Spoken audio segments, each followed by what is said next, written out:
Hey guys, it's Kevin in my review for Spencer. In this film, we do follow Princess Diana, but it's a bit of a altered history version where basically she has decided to just call it quits with her husband, Prince Charles. She is on her way to end their marriage and also subsequently leave the royal family forever. But in doing so, this causes a lot of complications and psychological trauma to really come to the forefront. So Spencer, overall, I was very excited for this film, especially with all of the praise that it was getting coming out of TIFF and things like that. This was a film that I was very much looking forward to. It looked like it was going to be a very different kind of film that we see about the royal family than usual, and all the praise about Kristen Stewart. I was just really, really pulling for this film. And, when it comes to films surrounding, like, the royal family and things like that, they don't necessarily always pique my interest, but this seemed like one that was going to be something really special, and my God, Spencer kind of blew me away. This is unlike any other film dealing with the royal family that you've really seen before. What normally is this very, lavish and, elegant type drama, is a much more dark and very foreboding character study that really does such an amazing job of putting you into the head of this character, and also ends up being, I think, one of the most effective of the entire year. But we're just getting to it right now, starting off with the cast here. And I mean, when it comes to this movie, there are a lot of reasons that I think people are excited for, but I think the main one, or at least the one that people are the most intrigued by, is Kristen Stewart, who, let me just say right now, all of the acclaim, all of the Oscar hype is very much warranted here, because this is a performance for the ages. I truly do think this is the type of performance that Kristen Stewart was always born to play. I have told people for years that Kristen Stewart is an amazing actress. It's just the movies that she was doing, either nobody saw or they just weren't that great, and her performance was always really strong. She has always been giving amazing performances in a bunch of dramas, but this is really the one where she gets to shine. Every single emotion that Diana is going through, you very much do feel here. This is such a challenging performance because it's very subtle in that way. You can tell exactly, the type of life Diana has had. She really has not had a very happy life. She is frequently very miserable. At points, she is downright terrified as to, leaving this lifestyle that she really doesn't want at all. But Stewart just does such an amazing job with that, playing this character that really at the end of the day just wants to be loved. That's what she wants. She wants genuine love and warmth that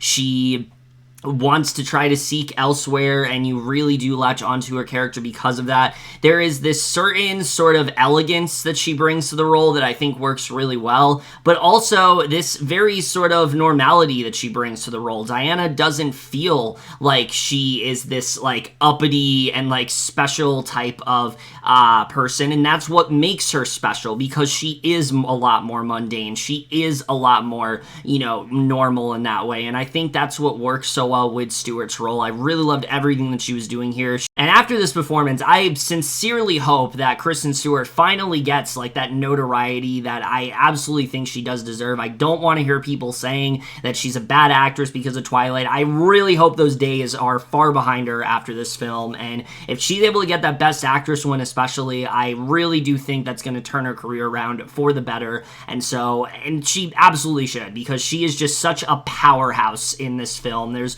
one scene especially where she is creeping around this house, and you can see how you can see how overcome she is. You can see how terrified she is, and I was just so blown away by every single emotion she demonstrated in this film, the way that she carried it. I mean, I just loved everything going on with her performance here. This is just such a transformative performance that really shatters all expectations, I think. I mean, the work that she does here is absolutely phenomenal, and I loved everything that she ended up doing within this film. But I have to say, the rest of the cast, I think, also is not really getting as much credit, and I think they very much should be, especially Timothy Spall, who honestly is pretty chilling in this movie. His character of Major Alistair Gregory, who is not a real person from what I understand, but he really serves as sort of the eyes that are always watching Diana. He's watching her every move. He is always constantly on watch, and you're just terrified of him as a result. Something about just the way that he looks at her and the way that he phrases things. I mean, it is so there's just something downright terrifying about it, and I really loved what he ended up doing in this role. I think he has a monologue especially that it just really sticks with you, and I think really ends up being one of the standout scenes in the entire film. I really love the performance that he gave here. Jack Farthing is not in this movie a lot, but he plays a very good Prince Charles, I think. You get the sense of just how emotionally abusive he was towards Diana, but also how little he really did care about her. You understand just through the few scenes that he's in how toxic that relationship really was, and I think he does a really great job at depicting that here. Sean Harris is very good in this movie. Sally Hawkins is really, besides Kristen Stewart, one of the real, I would say, the heart and soul of this film. This is someone that generally does care about Diana and actually does care about her livelihood, and you really do feel that in her role. There's a warmth that she brings to it that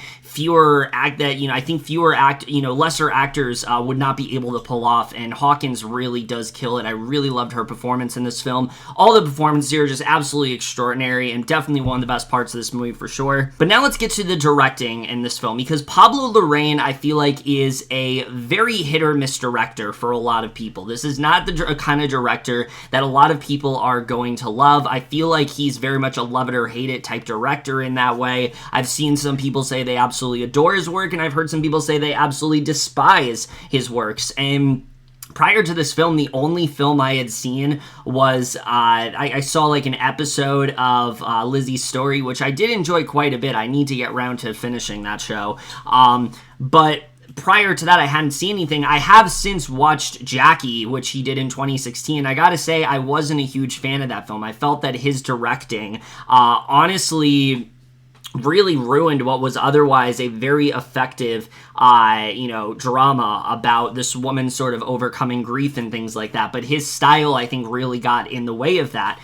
With Spencer, though, because of the way this film is handled and because of the type of story we're telling, I think his style honestly enhances the film, and it tells the story in a way that fewer directors, just wouldn't be able to pull off. Because while normally when you have a film surrounding the royal family, it's usually very in favor of it, it's showing all the responsibilities that they have, but mostly it's showing how this is a good thing. This is something that changes their lives, and it's directed with elegance, and it's directed with this sort of, it's directed in this very diplomatic manner, but Larrain really doesn't do that. Yes, this film is very handsomely directed for sure, but it's done in a much more suspenseful light. A lot of people have said that in some ways this film is kind of a horror film, and I honestly would go that far. I think that Larrain does a really good job at just creating this sense of atmosphere. You always feel uneasy when watching this movie. You're always so on edge with this film, and it's because you are feeling the same emotions that Diana really is in this film. Similar to Diana, you are in this environment that just feels so uncomfortable. It feels so forceful. You don't feel like you belong here. You want to venture as far away as possible, and you can understand why Diana also wants to venture so far away. And I think Larrain just does such a great job of capturing that atmosphere. I really love what he ended up bringing to this film. I think his directing, it's very ambitious, but it was such a brilliant choice directing-wise. Into Stephen Knight's writing, that's the other thing I think that works really well when it comes to this film. I mean, everything about this movie, it's one that I think you really will find yourself latching onto, because it very much is this character study of sorts for Princess Diana. There's a lot of things about her that I did not know in this movie. Obviously, I knew that she had this innocence about her. She had this quintessential type human quality to her that a lot of other members of the royal family didn't have, but this film really underscores just how tragic Diana's life really is. Her entire life, she's pretty much been trapped in this very lavish and lifestyle that she, basically causes her to act a certain way. She has to look a certain way. She has to dress a certain way. And you can tell throughout the film she wants none of it. In fact, she's downright repulsed by it. She wants to do everything she can to really run away. And I think Knight does such a great job at crafting that. Through this film, you understand things that Diana just doesn't want to engage in, certain activities. Something as simple as just the food that she's eating. She longs for, like, a burger. She talks about this constantly throughout this movie. She wants to be able to go to a fast food joint, and that's something that is forbidden. That's something that is not permitted in the way that she's supposed to be. Everyone surrounding her is telling her that she should absolutely love this, that this is who she's meant to be. This is her true destiny. She can't walk away from it. At points, it feels like a gang of sorts. It feels like, once you're in, you can never get out. It kind of feels that way. And I think that's something that's so well done with this movie, is that it really does explore that darkness when it comes to the royal family. And I feel like that's been a very relevant topic lately, especially with, what happened with Meghan Markle and her trying to venture away from it. Very similar to Diana in this movie. And I think this film, it's really trying to be about how someone can feel imprisoned by what they're told is supposed to be this dream lifestyle. It's going to change their life for the better. They're going to be very wealthy. They're going to be admired by so many people. Everyone's going to want to document them. Everyone's going to want to, fawn over them. But Diana doesn't really want any of that. She just kind of wants a normal lifestyle. She wants to do casual things. And that's exactly the kind of person that she's told she can't be, and you can see why this is such a detriment to her. You can see why this is such a problem for her, because she can't really live the life that she wants to, and that's what makes Spencer as a film so deeply heartbreaking to watch, but also very harrowing to watch as well, because of just how closed off Diana really does feel in this movie, and how often berated she is for expressing these feelings. It just really adds to, I think, the drama going on in this film. It really becomes this psychological thriller that I think you're not really expecting going into it. But what also makes you really latch onto Diana is the idea that at the end of the day, she really just wants to be loved. And not just the kind of love where it's like she's in a relationship. Like, no, she wants someone that generally loves her for her, doesn't want to try to change her, doesn't have certain standards that she needs to live up to. She just wants genuine warmth, and the only love that she really does have is through one of two interactions. It is either with her children, who we also see are slowly starting to be taken advantage of. They are also being pressured to join the royal family. Her oldest especially, Prince Harry, is constantly being bombarded with having to shoot pheasants and all this stuff that you can tell he really doesn't want to do, but he doesn't really, he's too young to where he can't really say no. He has no way to really, speak against it, nor does he know how to speak against it. And again, it's downright heartbreaking to watch, because you see just how little control Diana really has had in her life. Every decision has been made for her. There's nothing that she herself has really been able to do, and this has caused her to be surprisingly very self-destructive. And that's something I did not know about Diana, is just how self-destructive that she was. There are a lot of subjects in this movie dealing with bulimia, dealing with suicide even, and it can be a very tough watch at points, but I really do applaud this film for going in those directions, because you really did understand, who Diana is, and just, again, really showing how tragic her life is as a result. But like I said, it's really when she's with her kids, she feels like she can be an actual mother to them. She feels like she can have this normal lifestyle because she knows they also want it.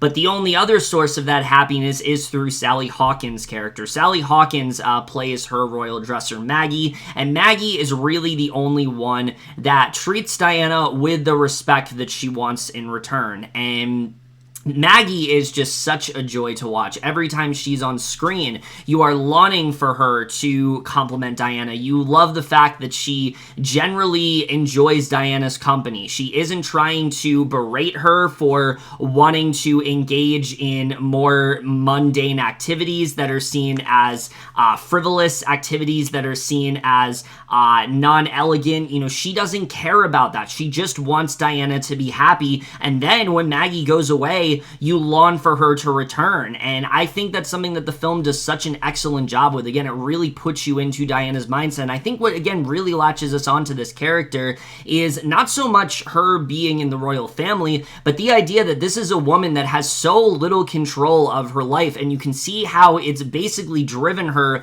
to self-destruction in that way. And I think that's something that some people are going to be able to relate to in that way. You know, you kind of just think if you're in her position where every single choice that you make, what you dress, what you look like, what you eat even, you know, who you talk to, who you're not supposed to talk to, how you're supposed to say things. I mean, the whole thing feels so robotic and so scripted, and you can see why Diana wants out of this so badly, because none of it feels like, you know, it is giving her that sense of individualism. She's very much this free spirit of sorts, or at least that's what she wants to be, and again, she's not able to act that way. And I think that's something this film does such an excellent job with, you know. And I think what's gonna surprise people is, though this is a very dark movie, there are moments of levity. There's an excellent scene where she's you know, it's Christmas Day, and she's talking to her kids about what they're excited about during Christmas, and the things that they're excited for are pretty minimal overall. It's not really anything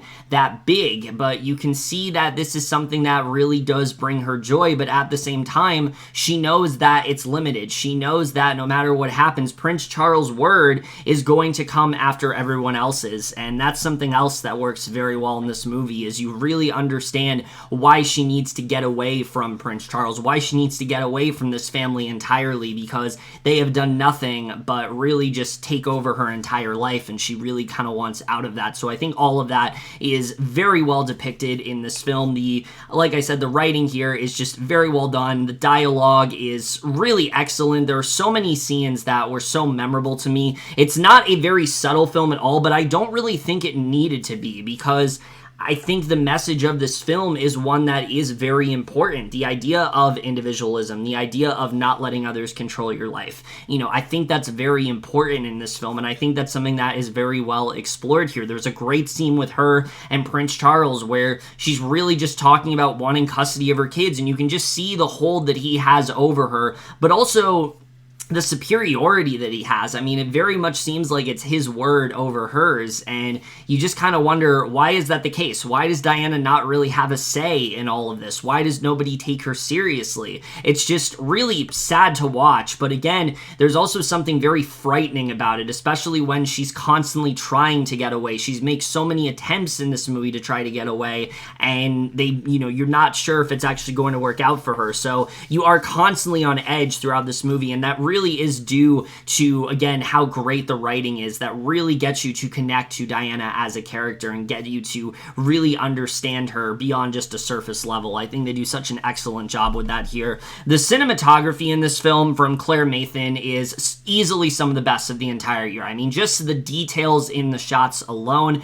There are moments in this movie where we are literally just looking at a kitchen, and it just looks like any other kitchen, and you're kind of wondering, why are we seeing this so much? But then we get this great scene where Diana ventures out to the kitchen, and she starts eating things that she's not supposed to, and the reason that she's so obsessed is because this is food that she possesses, but she's not able to she's not even able to she's not even able to consume it in that way, because again, that's not how they're supposed to do things. That breaks their code of conduct, and I think that was just such a brilliant choice in terms of the visuals here. There's a lot of moments where, you're just kind of watching different activities go on within the royal family, within the estate overall, and you're kind of wondering, why are we seeing this? And I think what they were really trying to get at, showcasing like these cooks and these ferret shooters, is that these are supposed to be seen as gifts. This is something that's been bestowed upon Diana. She should be so grateful for them, but they really are just merely distractions, because they're covering up the underlying darkness beneath. Like, yes, it's great that she has cooks. It's great that she has like these professional shooters and all this stuff, but if she's not happy, then what does it matter in that way? And I just thought that was such a brilliant visual choice. I thought they did such an amazing job with that, and I really did love that. But the other great choice in this movie is that the whole movie is filmed in a 1:66 aspect ratio, and this was an amazing choice because it really gives this film this closed-off feeling. You feel just as claustrophobic as Diana really does. The mansion in this film is really a character of its own, because you never really feel like you can fully get away from it. Even when Diana tries to venture off, she always finds a way to come back. And I thought, filming it in the way that they did, it just, again, added to that feeling of eeriness, that feeling of, almost like you're trapped in this film. I thought they did such an amazing job with that. I really loved so many of the shots when the cinematography and things like that. I thought they did such an amazing job. It really is just this very chilling experience that you likely will never see again with this kind of story. Like, if you were to see this story again, I don't think it'd be depicted in quite this way, but it's just so brilliant that they were able to make it happen. Johnny Greenwood's score also is absolutely incredible here. It is so chilling in that way, but it also is very bittersweet. Something I did not really touch upon is that though this movie is very unsettling, it also functions as this really beautiful tribute to Princess Diana, because this is the life you can tell that she always wanted, even if things did not happen exactly in this way. This is sort of like what she would have wanted. This is the story that she would have wanted to be told, and I think the film does such an amazing job with that, but it also is this sort of painful realization of the terrors that she faced, and Johnny Greenwood's score does such an amazing job supporting that. While it's this very like classical score, there is this tinge of sadness to it. There is this tinge of eeriness, and I really loved what he ended up doing here score-wise. I think definitely one of the best scores of the entire year for me. I loved the way this film was done, and the editing. This film is almost 2 hours long, but to be honest, I never really felt a second of it. I thought overall the film was paced very well, and I really was into this film pretty much the entire time. I don't think it dragged in any aspects. My only real flaw with this movie that I would say is that there are some moments where we get some flashbacks of Diana's childhood, and I wanted to see a little bit more of that. I felt like it was a little too brief. It got a little too repetitive for me, and I would have liked it if we got a bit more of a glimpse into her childhood overall to really kind of contrast how she's feeling now. I think what they were trying to show is that, when she first entered, she was deeply naive, she was a lot more optimistic, didn't realize just how miserable this lifestyle was going to be for her. But then contrasting that with the more self-aware and just determined Diana to like get away from all this, and I think they sold it well. But I think if those flashbacks had been a bit more extended, I think that it would have been that much more effective overall. But as a whole, I mean, that does not change the fact that just how great of a film Spencer really is. This is such a ambitious, but also such a brilliant look at Diana and really the life that she always really wanted to have, but how confined she was to really having that kind of life. I think they did such an amazing job in that way. It's a very emotional film, but it also is purely poetic. It functions as both this terrifying reality that Diana had to face, but also I think a tribute to the life that she always wanted and who she really was, and honoring that spirit, honoring that love that she always wanted to have. I think this film does such an amazing job with that. It has such a masterful performance here from Kristen Stewart, who absolutely should be the front runner for Best Actress. I don't think that is up for debate at all. I think the performance she gives here is one for the ages, and the movies we're seeing alone for that.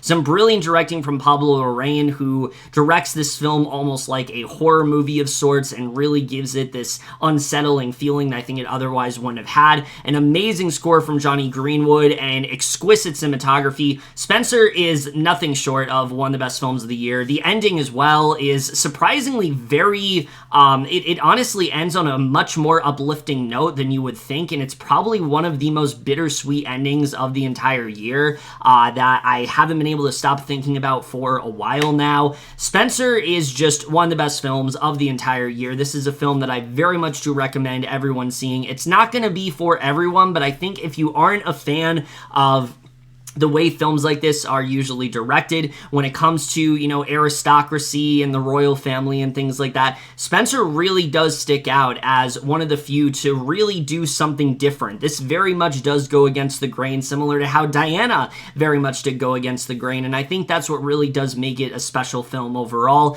This is absolutely one of the best films of the entire year, and I am going to give Spencer overall an A. But over, guys, to my review of Spencer. Let me know what you guys saw this. We're all left your thoughts, and we'll see you guys in my next video, and I will see you guys for that. Okay, bye.